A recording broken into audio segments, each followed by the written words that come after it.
Assalamualaikum warahmatullahi wabarakatuh. Salam sejahtera untuk kita semua. Kami dari kelompok 5, kelas 305 Manajemen Aset, akan membahas tentang koperasi. Pada video pembelajaran kali ini, akan dibahas tentang koperasi oleh anggota kelompok 5, yaitu oleh Andronego Perangin-Angin, Dina Probosari, Juan Prasetya, Muhammad Gibran Salabi, dan Muhammad Ijaz Al-Farisi. Berikut pembahasannya.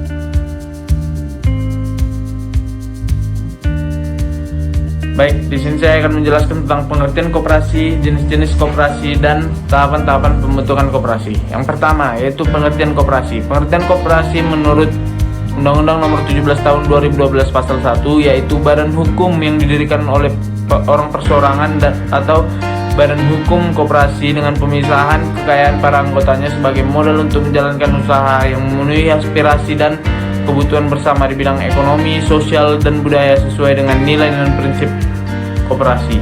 Dan yang kedua yaitu jenis-jenis koperasi. Ada beberapa jenis koperasi berdasarkan fungsinya. Dalam Undang-Undang Republik Indonesia Nomor 17 Tahun 2012 disebutkan sebagai berikut. Yang pertama yaitu koperasi konsumen. Koperasi ini sesuai dengan namanya diperuntukkan bagi konsumen barang dan jasa. Dan yang kedua ada koperasi produsen, dan sesuai namanya juga koperasi ini diperuntukkan bagi produsen barang dan jasa. Dan yang ketiga ada koperasi jasa, yaitu koperasi ini adalah kegiatan jasa atau pelayanan bagi anggotanya. Keempat, koperasi simpan pinjam, memberikan pinjaman bagi anggotanya. Yang kelima yaitu koperasi serba usaha, beberapa koperasi yang menyediakan beberapa layanan sekaligus. Dan yang terakhir yaitu adalah pembentukan koperasi. Mengenai tahapan dan tata cara pendirian koperasi sesuai diatur Permen Koperasi dan UKM Nomor 9 Tahun 2018, yaitu terdapat 8 tahapan. Yang pertama, perencanaan pendirian koperasi. Yang kedua, penyampaian rencana dan konsultasi ke dinas, daerah atau pusat kementerian. Yang ketiga adalah rapat pendirian koperasi dihadiri calon pendiri. Keempat adalah verifikasi nama koperasi. Yang kelima adalah pengajuan pengesahan akta pendirian koperasi. Yang keenam, verifikasi dokumen permohonan. Yang ketujuh adalah mekanisme di Sismin BHKUP. Dan yang kedelapan atau yang terakhir adalah pengesahan pendirian koperasi. Terima kasih.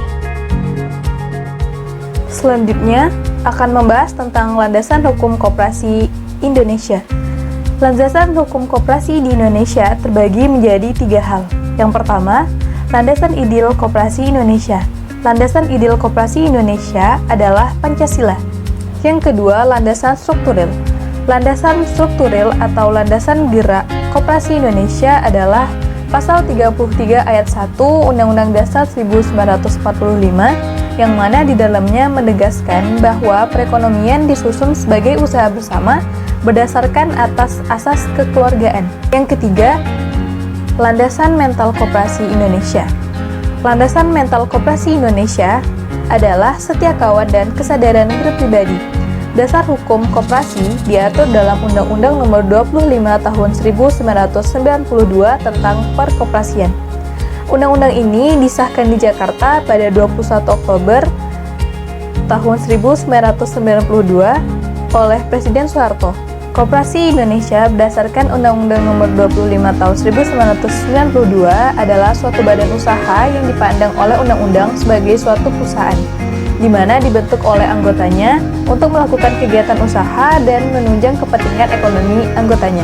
Kemudian, berdasarkan Undang-Undang Nomor 12 Tahun 1967, koperasi merupakan organisasi kerakyatan yang bersifat sosial. Anggotanya orang-orang yang termasuk dalam tatanan ekonomi bersifat usaha bersama dan berasaskan pada asas kekeluargaan. Maka dari itu, koperasi di Indonesia dilindungi oleh badan hukum yang ditetapkan. Terima kasih.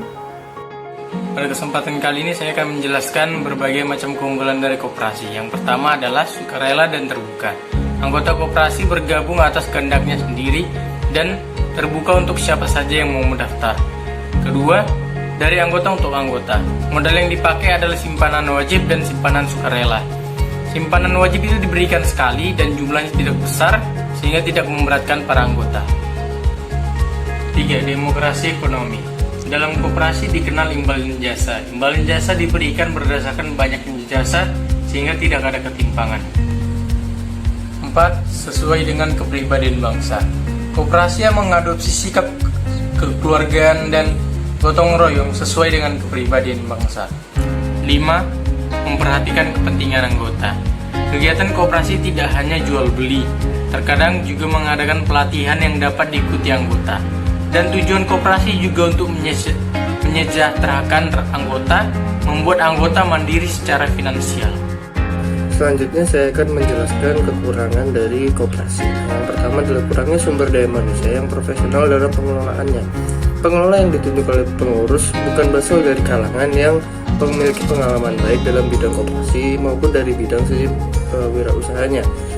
Nah, yang kedua, konflik kepentingan dari sisi konsep koperasi.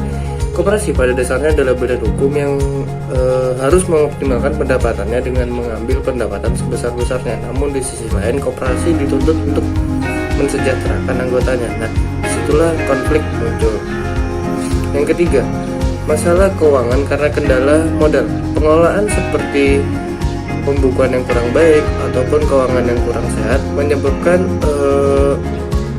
ketika koperasi ingin mengajukan permohonan modal, seringkali permohonan tersebut ditolak oleh bank ataupun lembaga keuangan lainnya. Nah, yang keempat, kurangnya kesadaran dan etos kerja dari anggota koperasi. Karena kurang meratanya pengelolaan di antara anggota menyebabkan ketimpangan pada anggota, sehingga para pengurus mendapat reward yang lebih rendah dan menyebabkan etos kerja mereka menurun. Nah, yang kelima dan yang terakhir adalah kurang optimal dalam pengembangan teknologi informasi sebagai sarana pengembang produk maupun pemasaran.